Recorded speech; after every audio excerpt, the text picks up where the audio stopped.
Bible సమయం గంభీర సమయం వచన పరంపర ధ్యానాంశ సమయం బైబిల్ సమయం గంభీర సమయం దైవ సన్నిధికి అనుబంధ సమయం బైబిల్ సమయం బైబిల్ సమయం బైబిల్ సమయం బైబిల్ సమయం.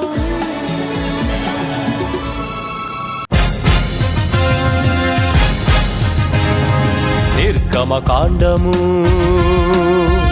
విమోచన గమనము పరో పాలనాంతం దైవ పాలన సత్యాంశం మోషే నాయకత్వము ఇశ్రాయేలు స్వాతంత్ర్యం కానాను యాత్రలో పరలోకమన్నా వర్షం ఇదే నిర్గమకాండ పఠన పారాయణం ఇదే నిర్గమకాండ పఠన పారాయణం మోషే ధర్మశాస్త్ర అధ్యయనం మోషే ధర్మశాస్త్ర అధ్యయనం నిర్గమకాండము విమోచన పయనము నిర్గమకాండము స్వరాజ్యమే అభయము. ఈరోజు ఈ కార్యక్రమాన్ని నిర్వహించడానికి సహాయపడిన ప్రియులకు యేసు అనుచరులు అందరము కలిసి హృదయపూర్వక వందనాలు చెల్లిస్తున్నాం. అమ్మా బాబు, మేము మీకు ఏమీ ఇవ్వలేము. మా పక్షంగా దేవుడే మిమ్మలను మీ కుటుంబాలను నిండారుగా దీవించునుగాక. Praise the lord. దేవుని నామానికి స్తోత్రం. హల్లెలూయా. ఈ రాత్రి వచ్చిన మీ అందరికీ నా ప్రత్యేక వందనాలు. దేవుడు తన వాక్య సమృద్ధి చేత మనందరినీ దీవించునుగాక. చెప్పే నేను దేవుని వాక్యానికి అతీతుడను కాను. నేను టీవీలో మాట్లాడుతున్నాను, కానీ ప్రియులరా ప్రతిరోజు టీవీలో వాక్యాన్ని వింటాను. నాది మట్టుకు వినడం మాత్రమే కాదు, ఇతరుల యొక్క వాక్య ధ్యానాన్ని కూడా వింటూ ఉంటాను. ఇతరులు చెప్పే దాని ద్వారా నేను బలపడుతూ ఉంటాను అనే విషయాన్ని జ్ఞాపకం చేస్తున్నాను. సేవలో ఉన్నాం, సిద్ధాంతాల భేదాలు ఉంటే ఉండవచ్చు, కానీ ప్రేమలో మనం వేరుగా ఉండకూడదు అనే విషయాన్ని జ్ఞాపకం చేస్తున్నాను. మనము ఏ సంఘానికి వెళ్ళినా, ఏ సిద్ధాంతము పాటిస్తూ ఉన్నా, ప్రియులరా సంఘాలు సిద్ధాంతాలు ఉంటే ఉండవచ్చు, నేను కాదనటంలే. సంఘం అంతా ఒకే చోట ఉండదు. ఏ ప్రాంతంలో జీవిస్తున్నామో ఆ ప్రాంతానికి ఒక సంఘం ఉండడం అనేది సబబు. ఏ సంఘంలో మనం పెరుగుతున్నప్పుడు కూడా ప్రేమలో మనం తక్కువ కాకూడదు అనే విషయాన్ని జ్ఞాపకం చేస్తున్నాను. సిద్ధాంత భేదం ఉన్నంత మాత్రం చేత ఇతరుల పట్ల తృణీకార స్వభావం ఉండకూడదు. కొన్ని సంఘాల్లోని విశ్వాసులు ఇతరులతో మాట్లాడరు. వారే పరిశుద్ధులు, వారే నీతిమంతులు అన్న రీతిగా ప్రవర్తిస్తూ ఉంటారు. కొంతమంది ఆయా విషయాలు చెబుతున్నప్పుడు నేను వింటూ ఉంటాను. ప్రియులరా, దేవుడు మానవులను సృజించాడు. మానవులమైన మనమంతా ఒకటే, ఒకే రీతిగా ప్రేమించాడు. నువ్వు ఏ కులంలో పుట్టినా, ఏ మతంలో పుట్టినా, కులము మతము ప్రాముఖ్యం కాదు. ఈ అనుభవంలోనికి మన దేశస్థులు, మన రాష్ట్ర ప్రజలు ఎప్పుడు వస్తారు నాకు తెలియదు. ప్రియులరా, చాలా విచారకరమైన సంగతి. విశ్వాసులుగా, సూపర్ విశ్వాసులుగా చలామణి అవుతున్నారు, కానీ వివాహాలు వచ్చేసరికి కులాన్నే పట్టుకుని ఊగిసలాడుతున్నారు. ఈ కుల వ్యవస్థ నిర్మూలం కావాలి. ఇప్పటి నుంచో రాజకీయవేత్తలు, సామాజిక కర్తలు ప్రయత్నం చేస్తూ ఉన్నారు. రాజకీయవేత్తలు ఎంతవరకు ప్రయత్నం చేస్తున్నారో అది ఎంతవరకు నిజమో ఏమో కానీ ప్రియులరా, సామాజికవేత్తలు ప్రయత్నాలు చేస్తూ ఉన్నారు, సోషల్ వర్కర్స్, కానీ ఫలితము చాలా తక్కువగా కనబడుతుంది. చాలా బాధగా ఉంటుంది. నాతో కొద్దిమంది మాట్లాడుతూ ఉంటారు, అన్న బిడ్డలకు వివాహం చేయాలి, మంచిది, వివాహాల కొరకు నాలాంటి వాడు ప్రార్థన చేస్తాడు. కానీ బిడ్డలకు వివాహం చేసేటప్పుడు కొన్ని ఇబ్బందులు ఎదుర్కొంటూ ఉంటాం, నేను కాదనడం లేదు. ఒక స్త్రీ ఒక ఇంటిలో రక్షింపబడుతుంది, ఇంటి యజమాని రక్షింపబడడు.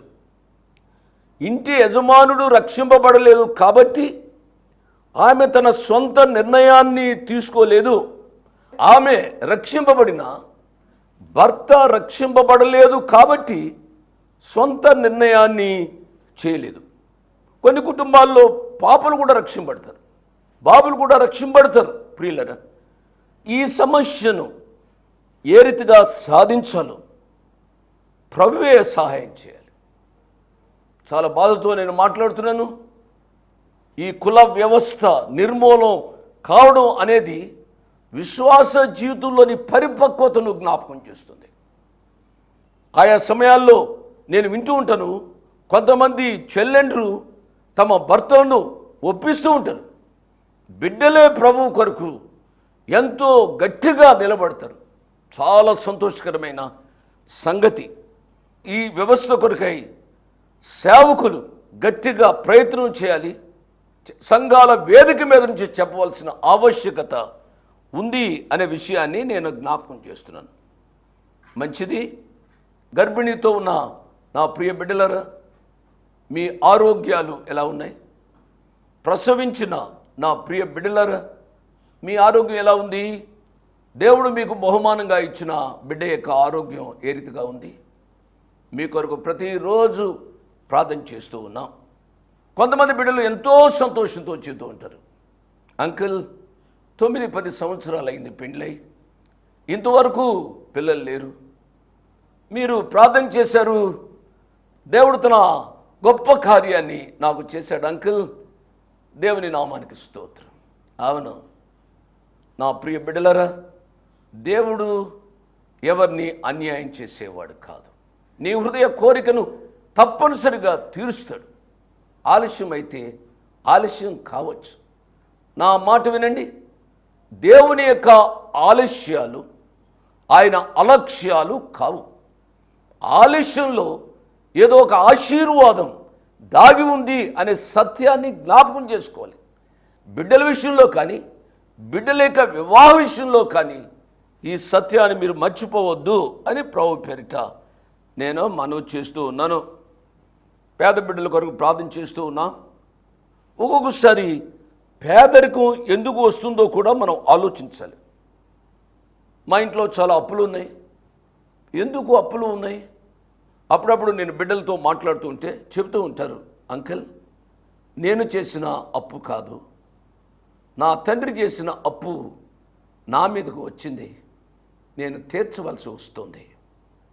ఆయా కుటుంబాల్లో ఇటువంటి సమస్యలు ఉత్పన్నం అవ్వడానికి అవకాశాలు ఉన్నాయి.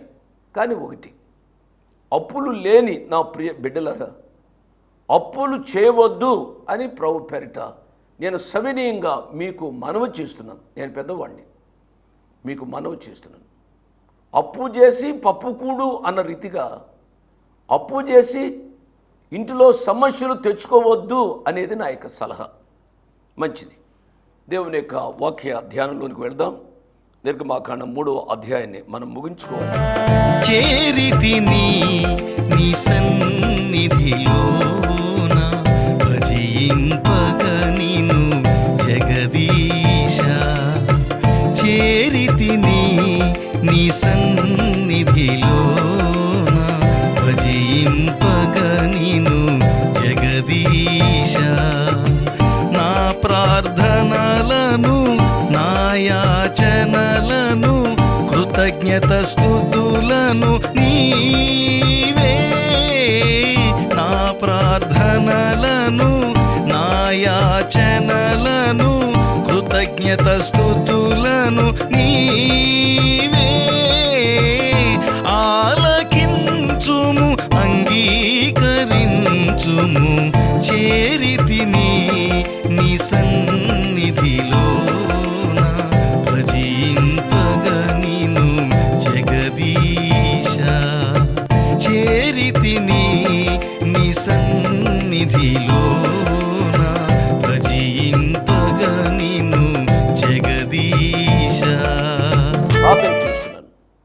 కృపా సత్య సంపూర్ణుడు అయిన మా ప్రియ పరలోకపు తండ్రి, వందనాలు స్తోత్రాలు నాయన. మీ కృపా వాక్యాన్ని ఈరోజు కూడా వినే భాగ్యాన్ని మీరు మాకు దయచేసినందుకై వందనాలు.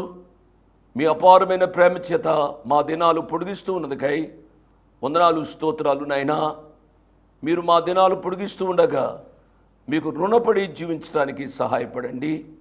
భిన్న విభిన్న మనస్తత్వాలు కలిగిన వారు వచ్చారు ప్రభువా, వారికి మీ సహాయాన్ని కోరుకుంటున్నాం ప్రభు. నాయన, ప్రత్యేకమైన రీతిగా క్రైస్తవేతరులో కొద్దిమంది మిమ్మలను తమ సొంత రక్షకునిగా అంగీకరిస్తున్నారు. తద్వారా కొన్ని సాంఘిక సమస్యలు ఎదుర్కొంటున్నారు నాయన. ఆ బిడ్డలను మీరే కాపాడుమని అడుగుతున్నాం ప్రభు. కృప చూపించండి. భార్య భర్తలుగా రక్షింపబడిన వారు నాయన, వారి కుటుంబ జీవితంలో ఇతరులకు మాదిరిగా ఉండేటట్టుగా వారి బిడ్డల విషయంలో ప్రవర్తించడానికి సహాయం చేయమని అడుగుతున్నాం ప్రభువా. నాయన, ఈ కుల నిర్మూలన కొరకై మేము ప్రార్థన చేస్తున్నాము నాయన. ఈ కుల వ్యవస్థ, ఈ కుల భేదములు క్రైస్తవ సమాజంలో లేకున్నట్లు సహాయం చేయండి. ఒకసారి యేసు ప్రభువారిని తమ సొంత రక్షకునిగా అంగీకరించిన తదుపరి పరలోకంలోని కుటుంబీకులము అనే సత్యం అర్థం చేసుకునే కృప దయచేయండి ప్రభువా. పరలోకంలో కులం ఉండదు, పరలోకంలో మతం ఉండదు. పరలోకంలో లేని భేదం భూలోకంలో చూపించడానికి ఈ సాంఘిక వ్యవస్థ అడ్డు వస్తుంది ప్రభు. అటువంటి బిడ్డలకు మీరే సహాయం చేయండి. వారి పక్షంగా ప్రార్థన చేస్తున్నావు నాయన, సహాయపడండి ప్రభు. ఈరోజు వాక్య పరిచర్య ద్వారా మమ్మలను దీవించండి.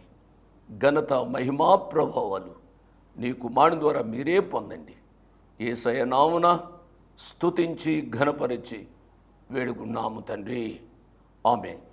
ఆమేన్ అని నాతో చెప్పిన మీ అందరికీ నా ప్రత్యేక వందనాలు. బైబిల్ తెరవండి. నిర్గమాకాండం 3వ అధ్యాయము 11వ వచనం నుంచి మనం ప్రారంభించాలి. 10వ వచనాన్ని చదువుతున్నాను. మోషేతో దేవుడు చెబుతున్నాడు, రమ్ము, నిన్ను ఫరో యొద్దకు పంపెదను. ఇశ్రాయేలైన నా ప్రజలను నీవు ఐగుప్తులో నుండి తోడుకొని పోవలెను అనెను.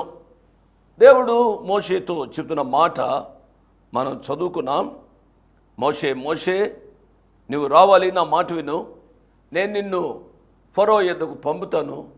ఇశ్రాయేలు ప్రజలను నీవు విడిపించాలి, తప్పనిసరిగా విడిపిస్తావు అని హామీతో కూడిన మాటలు దేవుడు మోషేతో చెప్పేసరికి మోషే ఏమంటున్నాడు? 11వ వచనం. అందుకు మోషే, నేను ఫరో యొద్దకు వెళ్ళుటకును ఇశ్రాయేలును ఐగుప్తులో నుండి తోడుకొని పోటుకును ఎంతటి వాడును అని దేవునితో చెప్పాడు. విన్నారు కదూ? మోషే తన్ను తాను తగ్గించుకుంటున్నాడా, లేక తను ఏదో ఇన్ఫీరియారిటీ కాంప్లెక్స్ ఫీల్ అవుతున్నాడా? మనము ఆలోచించాలి. నేను ఎంతటి వాడను, నేను ఏమీ చేయలేను అనే అనుభవంలోనికి మోషే వస్తున్నాడు. ఏ పాజిటివ్ సైడ్.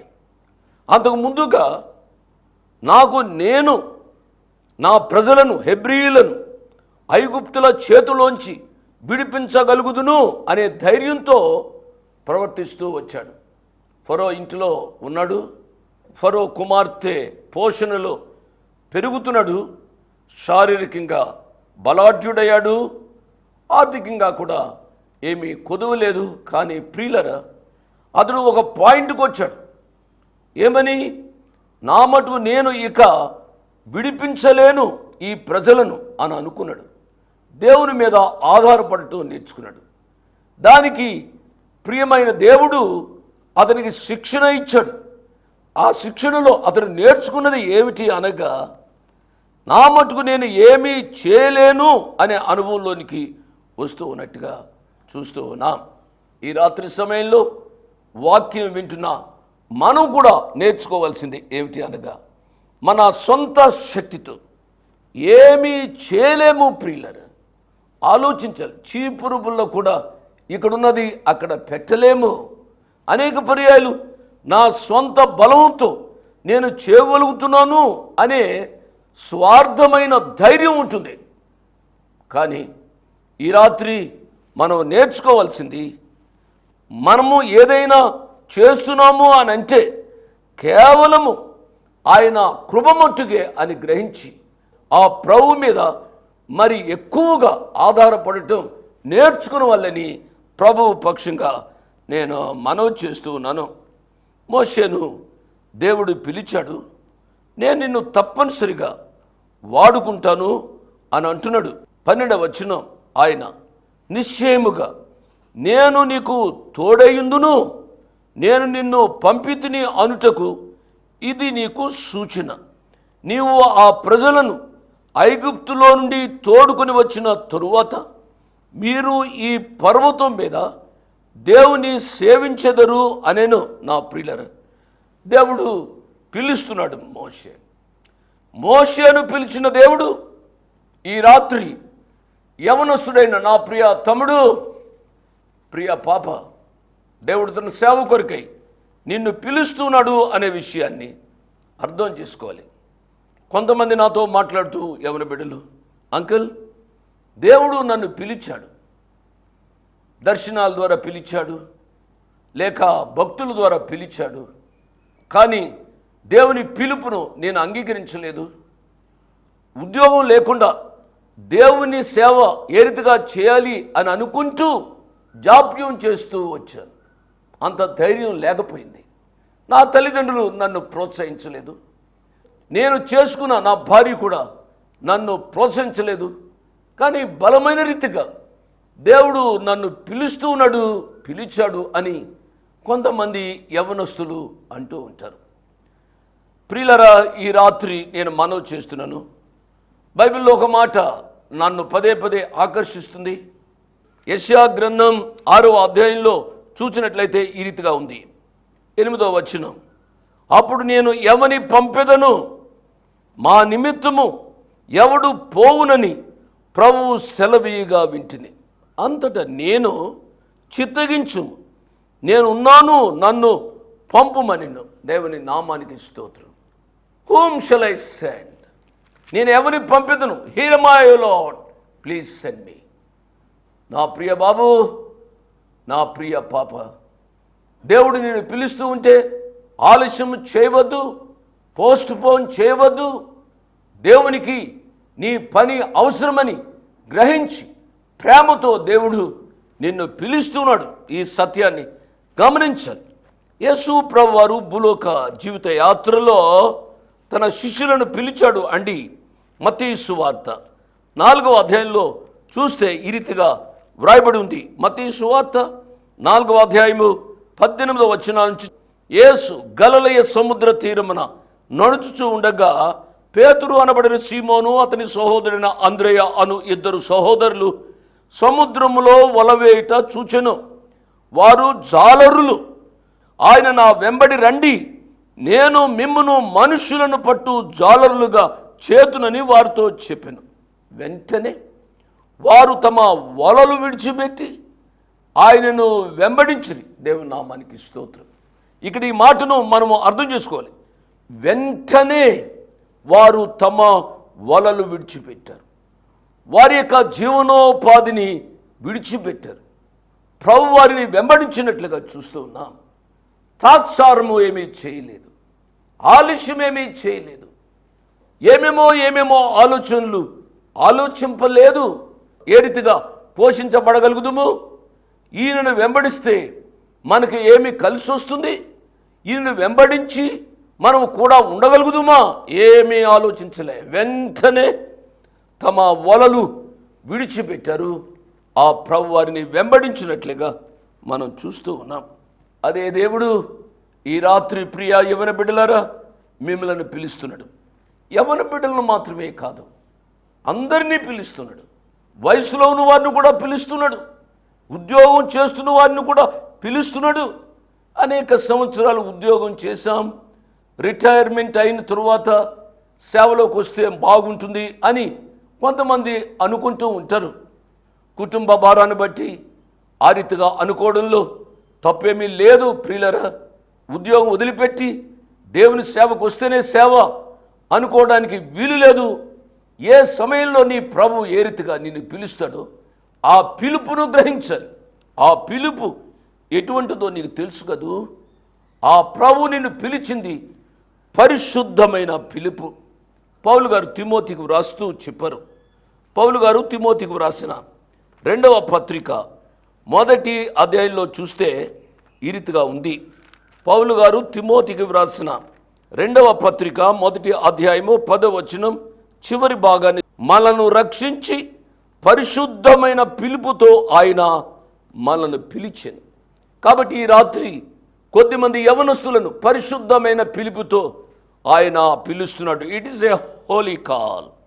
నెంబర్ 2, ఆయన మరి ఏ రీతిగా నిన్ను పిలుస్తున్నాడు అనగా అదే పౌలు గారు ఫిలిప్పీ సంఘానికి వ్రాస్తూ ఈ రీతిగా చెప్పారు. పౌలు గారు ఫిలిప్పీ సంఘానికి వ్రాసిన పత్రిక 3వ అధ్యాయము 13వ వచనం, సహోదరులారా, నేను ఇదివరకే పట్టుకుని ఉన్నానని తలంచుకొనను. అయితే ఒకటి చేయుచునను, వెనుక ఉన్నవి మరిచి ముందున్న వాటి కొరకై వేగిరపడుచు క్రీస్తు యేసునందు దేవుని ఉన్నతమైన పిలుపు. It is a high call. దేవుడు పరిశుద్ధమైన పిలుపుతో పిలుస్తున్నాడు. దేవుడు ఉన్నతమైన పిలుపుతో పిలుస్తున్నాడు. ఇంకొకటి, దేవుడు పరలోక సంబంధమైన పిలుపుతో పిలుస్తున్నాడు. దేవుని నామానికి స్తోత్రం అండి. It is a high call, a high call, a holy call, a heavenly call. పరిశుద్ధమైన పిలుపు, ఉన్నతమైన పిలుపు, పరలోక సంబంధమైన పిలుపుతో నిన్ను పిలుస్తున్నాడు.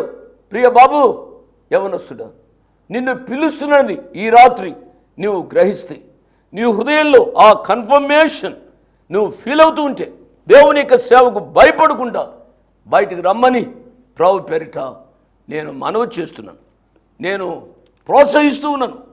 దేవుడు మనను అన్యాయం చేసేవాడు కాదు. తాత్కాలికంగా కొన్ని శ్రమలు రావచ్చు, అది డబ్బును వాళ్ళకి వస్తాయి, డబ్బు లేని వాళ్ళు కూడా వస్తాయి అనే సత్యాన్ని మనము అర్థం చేసుకోవాలి. ఉన్నతమైన స్థాయిలో ఉన్న పౌలు గారిని దేవుడు పిలిచాడు సౌలుగా ఉన్నప్పుడు పిలిచిన వెంటనే సౌలు దేవుని యొక్క ఉన్నతమైన సేవ కొరకై వచ్చినట్లుగా మనం చూస్తాం. ఎంతో ఆస్తిపరుడైన బర్నబాను దేవుడు పిలిచాడు. బర్నబా దేవునికి సేవ కొరకు వచ్చి అనేకులను ఆదరించినట్లుగా మనం చూస్తూ ఉన్నాం. అదే దేవుడు ఈ రాత్రి సమయంలో మనల్ని పిలుస్తూ ఉన్నాడు. దేవుడు మోషేను పిలిచాడు, ఒక జనాంగాన్ని నడిపించడానికి పిలిచినట్లుగా మనం చూస్తాము అండి. హెబ్రీయులకు రాసిన పత్రిక 11వ అధ్యాయంలో చూస్తే ఈ రీతిగా వ్రాయబడి ఉంది. హెబ్రీయులకు రాసిన పత్రిక 11వ అధ్యాయం బైబిల్ వారు క్విక్గా నాతో చూడండి. 24వ వచనం, మోషే పెద్దవాడైనప్పుడు విశ్వాసమును బట్టి ఐగుప్తు ధర్మ కంటే క్రీస్తు విషయమైన నింద గొప్ప భాగ్యమని ఎంచుకొని అల్పకాలము పాపభోగము అనుభవించుట కంటే దేవుని ప్రజలతో శ్రమ అనుభవించుట మేలని యోచించి ఫరో కుమార్తె యొక్క కుమారుడును అనిపించుకున్నటకు ఒప్పుకొనలేదు. ఏలయనగా అతడు ప్రతిఫలముగా కలుగుబోవు బహుమానమునందు దృష్టి ఉంచెను. దేవుని నామానికి స్తోత్రం అండి.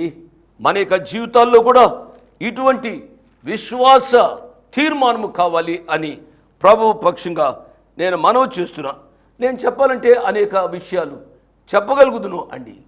సమయ పరిమితిలో దేవుని వాక్యం చెప్పాలి కాబట్టి ఈ చెప్పిన విషయాలు అర్థం చేసుకుంటే చాలు అనే విషయాన్ని నేను జ్ఞాపకం చేస్తున్నా. దావీదును దేవుడు పిలిచాడు. దావీదును దేవుడు పిలిచినప్పుడు పిలుపుకు ముందుగా దావీదు యొక్క జీవితంలో ఎన్నో ఆధిక్యతలు ఉన్నాయి. ఆ గొలియాతును చంపినవాడు, అనేక మంది చేత పొగడబడినవాడు.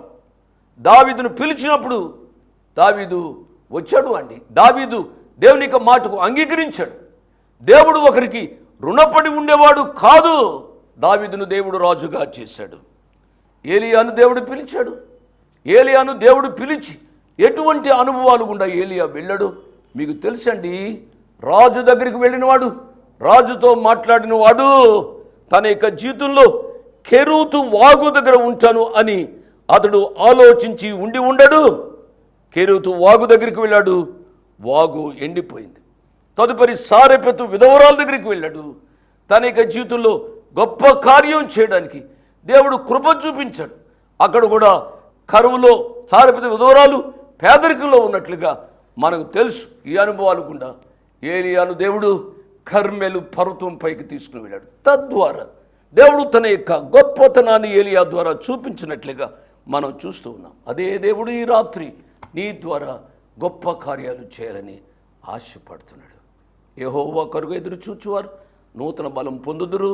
ఆ నూతన బలం దేవుడు నీకు ఇవ్వాలని ఆశపడుతున్నాడు. ఆ ప్రభు దగ్గర రమ్మని ప్రభు పేరిట నేను మనవి చేస్తున్నాను. ఆలస్యం చేయవద్దు. ఆలస్యం అమృతం విషం. కాబట్టి దేవుని దగ్గరికి వచ్చి దేవుని కార్యభారాన్ని నీ భుజస్కంధం మీద వేసుకుని దేవుని మహిమ కొరకై జీవించుమని నేను మనవి చేస్తూ ముగిస్తున్నాను. అట్టి కృపా తీర్మానం ఈ రాత్రి ప్రత్యేకంగా యవ్వనస్తులకు దేవుడు అనుగ్రహించును గాక. ఆమేన్. ఇంతవరకు వాక్యాన్ని విన్నందుకు మీకు నా హృదయపూర్వక వందనాలు. ఒక ప్రత్యేకమైన మనవి చేయడానికి మరొకసారి మీ ముందుకు వస్తున్నాను. అదేమిటనగా ఈ కార్యక్రమాన్ని నిర్వహించడానికి నేను ఎంతో ధైర్యం చేశాను అనే విషయాన్ని జ్ఞాపకం చేస్తున్నాను. డబ్బుండి కార్యక్రమాన్ని ప్రారంభించలేదు.